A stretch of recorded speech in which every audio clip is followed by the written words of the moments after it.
Am I the a-hole for refusing to let my roommate's new cat into my room?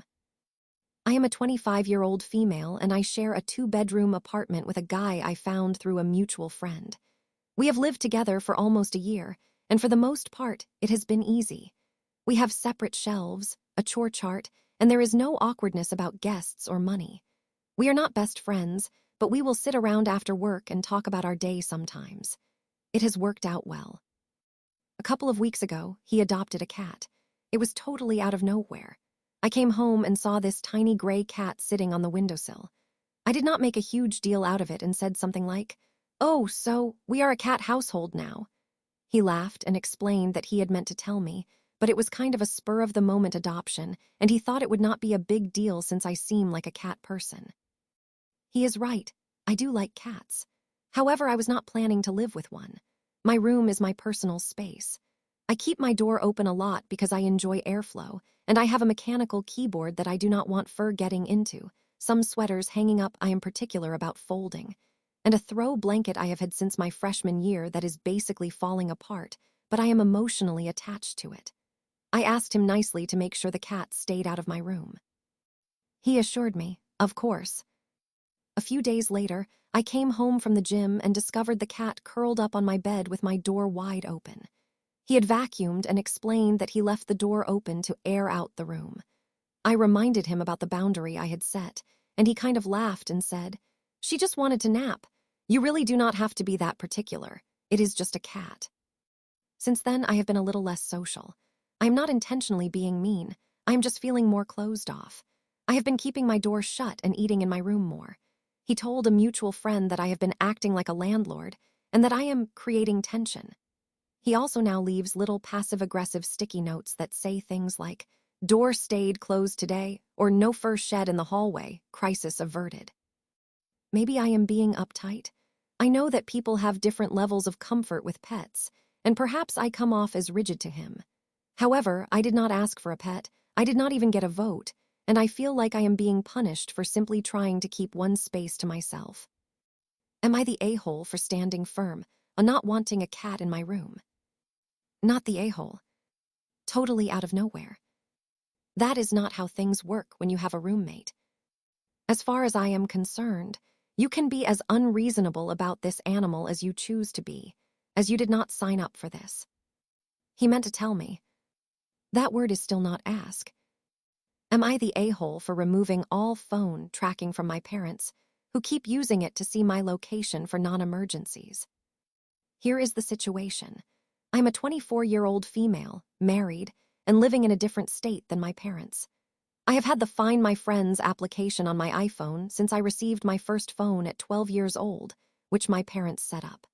When I got married, my husband found it strange that my parents could see my location after we moved out, but I simply assumed they wanted to keep it on for safety reasons. Fast forward 2 years, my brother, who is 21 and still lives with my parents, informed me that my parents were judging my actions based on my location. I figured it would be a good time to remove that application anyway, so I deleted their ability to see my location. This escalated into a full-blown situation where my parents are now saying that knowing my location provided them comfort and safety. They claimed it was just a mishap and a bad day for them. Additionally, my dad decided to retaliate by removing my access to all the streaming services he paid for, and even threatened to deny my brother access to the Wi-Fi for telling me about the situation. Am I the a-hole for removing their ability to see my location? My husband has never heard of parents being able to see their children's location once they have moved out, yet my parents seem to think this is the end of the world. I just wanted to get other people's thoughts. Thank you. Edit. Thank you all for the advice and thoughts. I originally posted this because I have heard of other families sharing locations as adults, so I felt like the odd one out for not wanting this. However, you all have helped me realize that this is not normal. Additionally, I want to mention that I am completely fine paying for my own streaming services, and I already pay for the ones that do not allow sharing on my own. This is the only financial support my parents have been providing.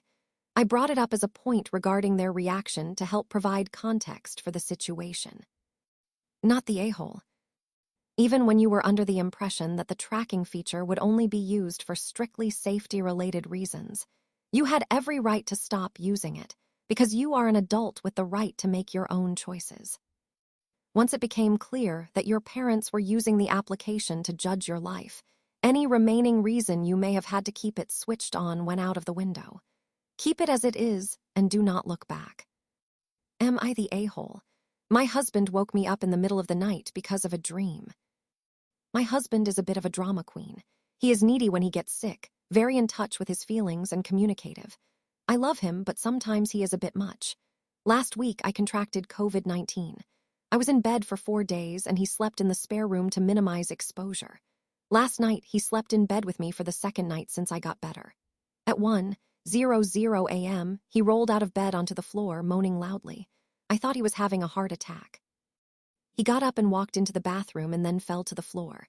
I was awake now and trying to figure out what to do because all he was doing was moaning. He finally said to pour water over him, so I got a cup and poured water over him. I felt him, and he was quite hot, so I figured he might have COVID-19. Then he told me to turn on the shower for him, so I did. He was still lying on the floor, not talking. He got into the shower and then stayed there for a while. He sat in the shower. He finally got back into bed, and I was prepared to get him some medicine to bring down the fever, and then he told me he had a bad dream. This whole drama was all because of a darn bad dream, not COVID-19 or a heart attack, but a bad dream where he was being stabbed repeatedly. To top it all off, he fell right back to sleep, and I was awake for 2 hours trying to get back to sleep. Needless to say, I woke up quite upset. He felt that I was not being sensitive to his needs. I have never had a bad dream like that, so maybe I was being a bit insensitive, but at the same time, who does that?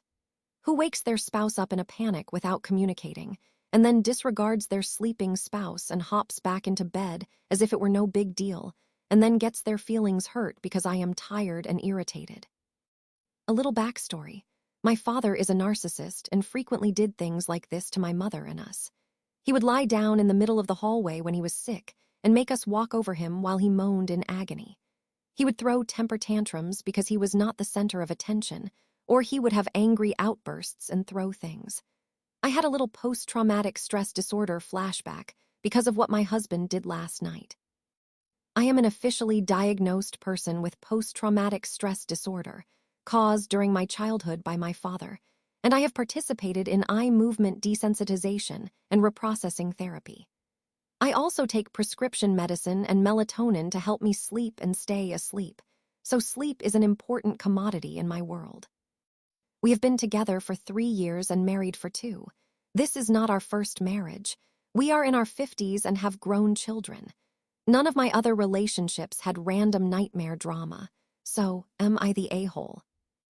Update: after posting this and receiving feedback, I let him know about my past experiences with my father, the fact that I was genuinely debating calling emergency services, and asked him if he had done this before. He also knows about my sleep troubles, so we talked a little about that.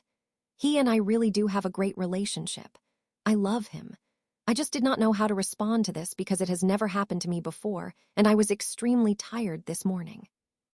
I even took a nap today, which my doctor advises against to keep my sleep regular. I found out that this has happened before, about 2 years ago, before we started living together. He says it happens when he is stressed. He and I do not share finances except for home expenses, and he is a freelancer. He is stressing about taxes. I did tell him that we need to see a doctor if this gets any worse, just to check if there is anything we can do to alleviate this for him in the future, and that he needs to talk to me about what is stressing him. Has he ever taken Ambien? Am I the a-hole for refusing to continue sending money for my partner's family? I am a 29-year-old male in a relationship with my partner, who is 28 years old and also male. My partner comes from a culture where parents are viewed as infallible and can request anything without question. When we decided to move to another country, my partner's parents generously assisted in funding the move. Over time, we managed to pay them back and even repaid more than what they initially contributed.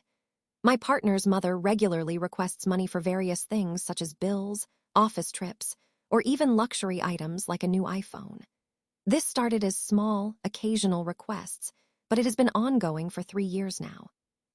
Initially, I managed to convince myself that it was fine and that a small sum would not hurt, but lately, it is really wearing me down. For context, we have also covered other expenses, such as paying legal fees for my partner's father when he got into trouble, sending money for birthdays, and even paying for my partner's brother's migration fees, which ultimately turned out to be a waste of money. Not to mention money for chemotherapy, as his mother had cancer but is fine now, and random funds that have been sent for their afternoon tea. I have tried talking to my partner multiple times about setting boundaries with his family.